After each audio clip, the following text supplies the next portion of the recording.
নেপালের মসনদে সুশীলা কার্কি কে ইনি?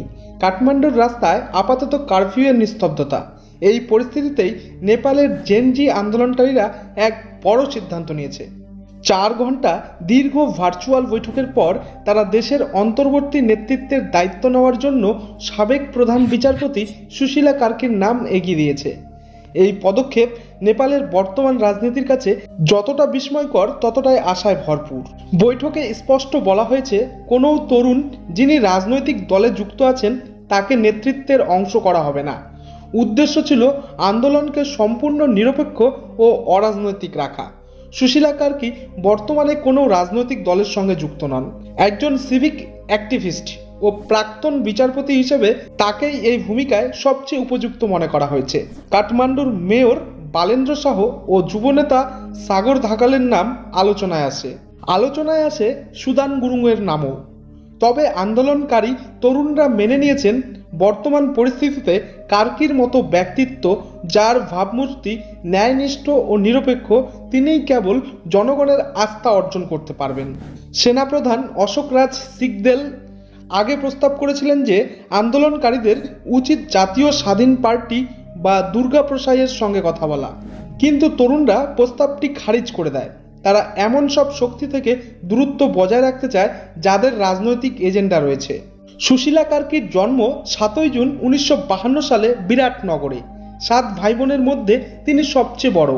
আইনশাস্ত্রে পড়াশোনা শেষে 1979 সালে বিরাটনগরেই আইনজীবী হিসেবে পেশা শুরু করেন।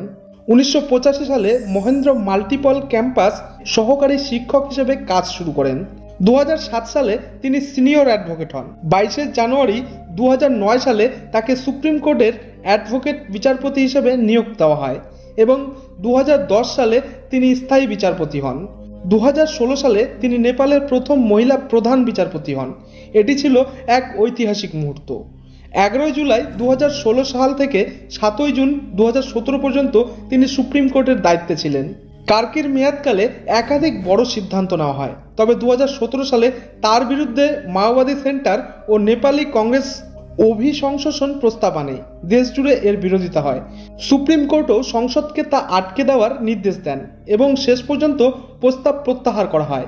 এই ঘটনায় কার্কি এমন এক ব্যক্তিত্ব হয়ে ওঠেন যিনি চাপের মুখেও দৃঢ় থেকেছেন।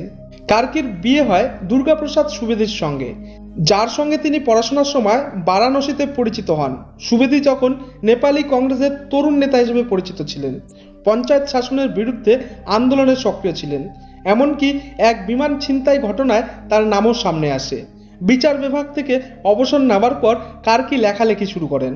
2018 সালে তার আত্মজীবনী ন্যায় প্রকাশিত হয় এবং 2019 সালে তার উপন্যাস কারা প্রকাশিত হয়, যা বিরাটনগর জেলের অভিজ্ঞতার উপর ভিত্তি করে লেখা। সবচেয়ে মজার বিষয় হলো, কার্কি কিন্তু ইউনূসের মতো ভারত বিরোধিতা করেনি।